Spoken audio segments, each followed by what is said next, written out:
Économie internationale. Bonjour Lionel Friedfeld, Bonjour David. analyste financier. D'abord Lionel, quelles sont d'après vous les principales satisfactions du bilan Obama à la Maison Blanche au niveau du front économique? Est-ce que c'est d'abord le retour de la croissance peut-être?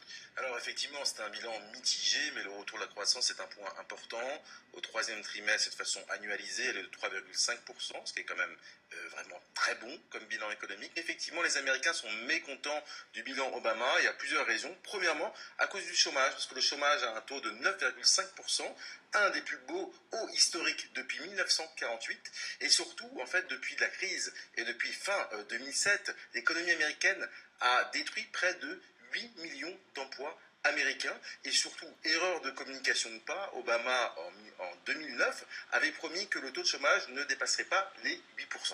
En tout cas, on est à 6% au niveau du taux officiel de la Fed. On n'est pas loin quand même des objectifs globalement de la Fed. Croissance, inflation et puis chômage malgré tout.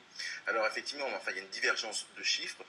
Deuxièmement, la dette s'envole, puisqu'en 2009, en fait, les intérêts de la dette étaient de 200 milliards pour les États-Unis. En 2014, elles ont doublé à quasiment 400 milliards de dollars. Oui, une dette qui va croissant. Alors, globalement, on peut quand même dire que les États-Unis sont sortis de l'essentiel de cette crise difficile, cette crise financière de 2007-2008. Est-ce qu'on peut dire que c'est le fruit quand même des mesures imposées par la Fed, à savoir une grosse relance monétaire, un gros assouplissement avec des dizaines de milliards de dollars qui ont été injectés pendant des mois et des années?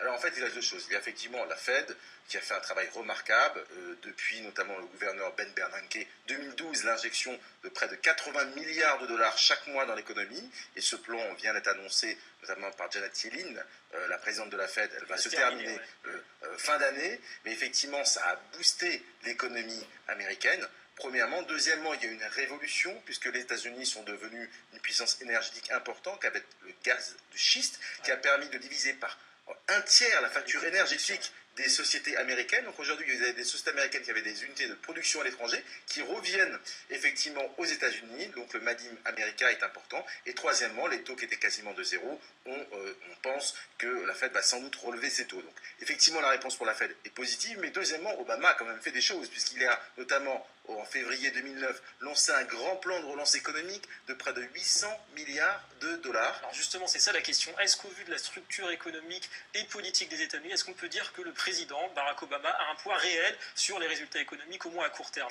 Alors, il a un point certain, effectivement, c'est piloté également par la Fed de l'autre côté, mais il a annoncé ce plan de relance économique en février 2009, 800 milliards de dollars, c'est considérable, avec un tiers qui est voué notamment pour refinancer ou aider les Américains qui étaient un petit peu déficitaires, et notamment financer les programmes, notamment dans la santé et dans l'éducation, premièrement. Deuxièmement, un plan d'allègement d'impôts. Alors effectivement, ça n'a pas excessivement bien marché, puisque l'allègement d'impôts, en fait, les ménages l'ont mis en banque au lieu de le dépenser pour la consommation. Et troisièmement, on va dire un plan d'investissement dans les infrastructures, dans les routes, les autoroutes, les trains, de 250 milliards de dollars. Mais alors les critiques disent que seulement 50% de ces 250 milliards ont été investis. C'est pourquoi aujourd'hui les Américains en fait doutent sur les capacités d'Obama véritablement d'agir sur l'économie américaine. Il reste beaucoup à faire sur les infrastructures sur les 10 prochaines années d'ailleurs. Alors au niveau de la stratégie, au niveau des choix, est-ce qu'on a fait les bons choix? Vous avez parlé du gaz de schiste tout à l'heure. Est-ce que c'est vraiment ça qui a permis aux entreprises américaines de redevenir compétitives?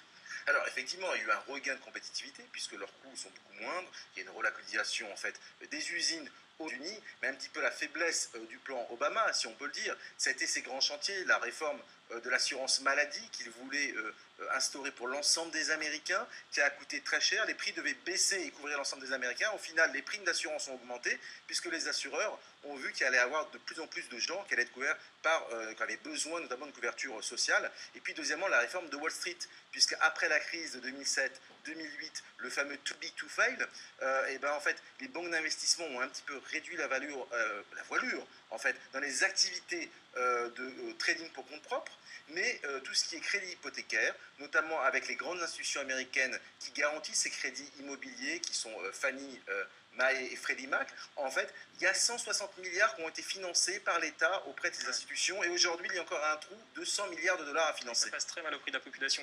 Alors, au niveau sur le front financier, on parle souvent des risques d'une bulle des actions, parce qu'on sait que c'est le marché des actions qui a beaucoup profité des injections de la Fed. Est-ce que c'est un risque, d'après vous, à considérer aujourd'hui, ou il est surestimé? Alors, aujourd'hui, effectivement, c'est toujours un risque, mais aujourd'hui, il faut savoir que l'économie est véritablement devenue internationale. Il y a une montée en puissance de l'Asie, même si effectivement, on s'en souvient, la Chine est un petit peu en train de ralentir, avec simplement 7,5% de croissance. Donc aujourd'hui, l'économie américaine est beaucoup plus impliquée dans l'économie internationale, mais il y a encore de grandes vedettes, puisque l'ensemble des grosses sociétés chinoises, on l'a vu cette année, font leur introduction en bourse, notamment Alibaba et des grands groupes américains également. Et en 2 mots, Lionel, pour finir, est-ce que le gros virage dangereux, ce sera peut-être cette future hausse des taux d'intérêt qu'on attend très prochainement? Elle a été préparée d'un point de vue de communication par la Fed très très bien, avec la fin du quantitative easing, ce plan d'assouplissement économique, et donc ça va sans doute monter en puissance au premier semestre 2015. Merci beaucoup Lionel pour toutes ces explications.